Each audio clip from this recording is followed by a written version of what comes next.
Here's another video constructing a proof using our first proof rule, arrow out. This time the argument has four premises. We've got one premise, and then a very long premise, and then a very short premise, and a fourth premise. And of course then the turnstile or entailment symbol introduces the conclusion, which is just R. As always, we set the argument up in the same way. We list the four premises at the top and the conclusion at the bottom, and then over here we have got a justification column, and the justification for every premise is always that it's an assumption, and we abbreviate that with a capital A. Of course, we know what we're trying to do. We're trying to prove that the argument is valid. That's what a proof always shows. And of course you know what that means because you know the definition of validity. The definition of validity says that an argument is valid if and only if, this is where you're supposed to say it, and what you were supposed to say, of course, is that if the premises are true, then the conclusion must be true. We are trying to show that there's a relationship between these four premises and this conclusion, such that if you just assume that all the premises are true, well then it would follow that the conclusion is also true, and we're going to show that using, of course, the rule arrow out. Hopefully at this point, you're getting kind of familiar and even bored with this first rule. Boredom with this first rule is a sign that things are on target.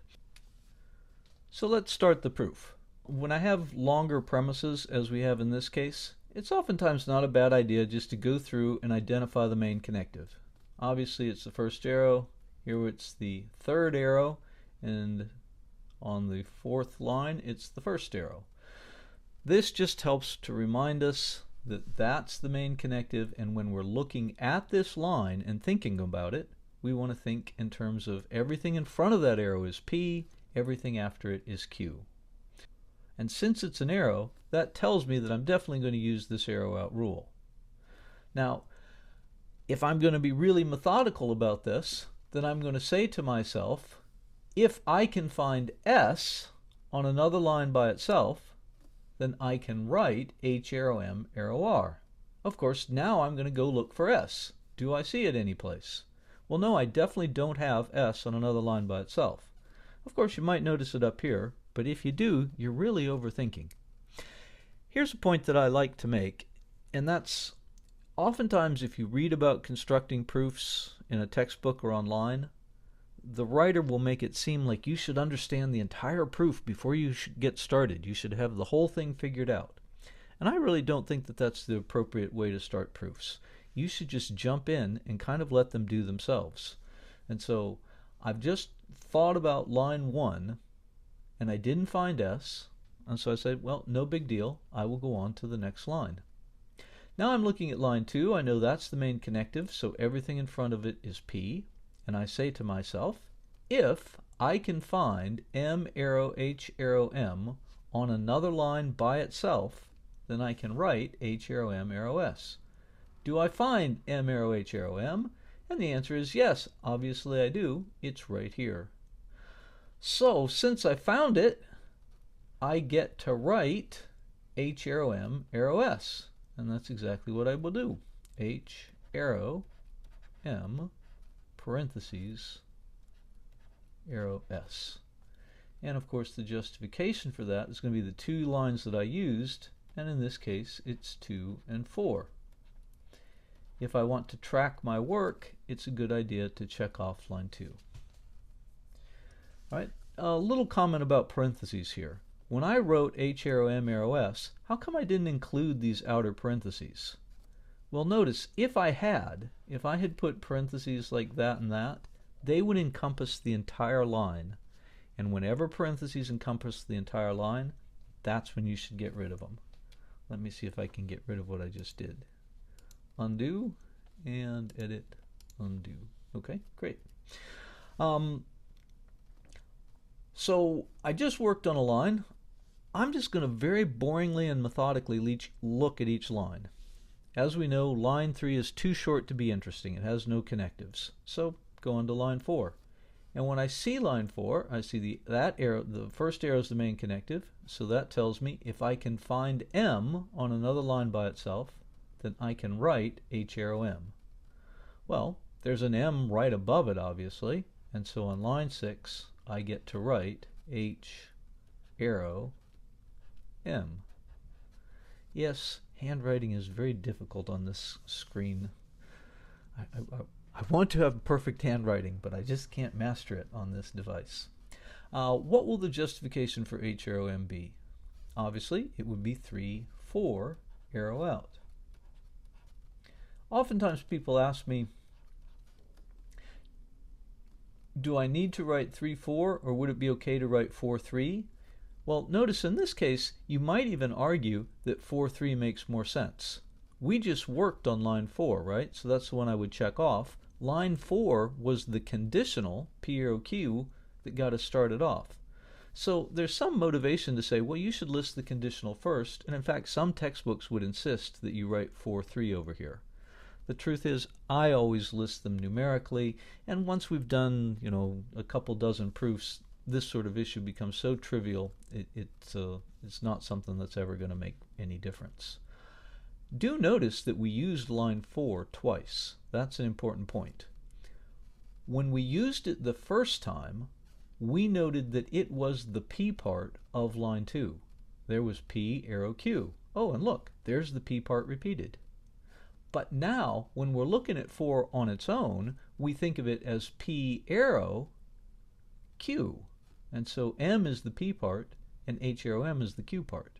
Lines can play different roles relative to other things in your proof. Okay, well, I worked on line 2, I worked on line 4, I'm still working my way down. Line 5, I see that this second arrow is the main connective right there. Hard to draw dots here. I'm looking for H arrow M, because when I see this line, I say to myself, if I can find H arrow M on another line by itself, then I can write S. And of course, I look down below, there's H arrow M, so what do I get to write on 7? I get to write S. And what will the justification be? 5, 6, arrow out. And at this point, which of these two lines could I check off? It would be 5, of course. Well, I just worked on line 5. Now I look at line 6. And line 6 also has an arrow as its main connective. So if I'm going to be very methodical about things, I would say to myself, if I can find H on another line by itself, then I can write M. Well, then I take a quick glance and I don't find H, and then I move on. Now, in theory, in truth, that's all you really need to say. I don't find H, and so I move on. But let me make a couple of comments about line 6. One of the most common mistakes at this point in the semester is for people to see line 6 and then to notice line 3 up here, and then they see that and they say, oh, well, that gives me H, right? H arrow M and M, I get to write H. But notice that that would be to work completely backwards. If you can find H, you can write M. There's no rule that says if you can find M, you can write H. And so I need to get rid of that H there, because the point is just to move on and say, okay, line 7. Well, that's too short to be interesting, and so at this point, we haven't gotten to R, so it must be time to go back up to the top and continue working. And so once again, I say, well, the arrow is the main connective. If I can find S on another line by itself, then I can write H arrow M arrow R. And of course, yes, well, there's that S right there that I had just noticed. So what do I get to write? H arrow M arrow R. Little question about the parentheses. Do I need any parentheses here? And the answer is yes, I do. I want to keep the parentheses around H arrow M, because if I didn't, I wouldn't be able to show that the second arrow is the main connective. But I don't want to keep the outer parentheses. Justification for 8? It is, of course, 1, 7, arrow out. And so I'm going to write 1, 7, and the name of the rule, arrow out. Well, still haven't gotten to R, so there must be more for me to do. I could now check off line 1, and I can take a look at what else. And notice if you really are carefully checking things off, it will help enormously because you can do a quick check and say, well, 3 is uninteresting, 6, don't have an H to do arrow out, 7's uninteresting. You'd quickly get to 8 and say, well, this says if I have H arrow M on another line by itself, then I can write R. Oh, look, I found H arrow M up on line 6. So on line 9, and the truth is 9 is the conclusion, so I'm just going to go straight down to there and write it.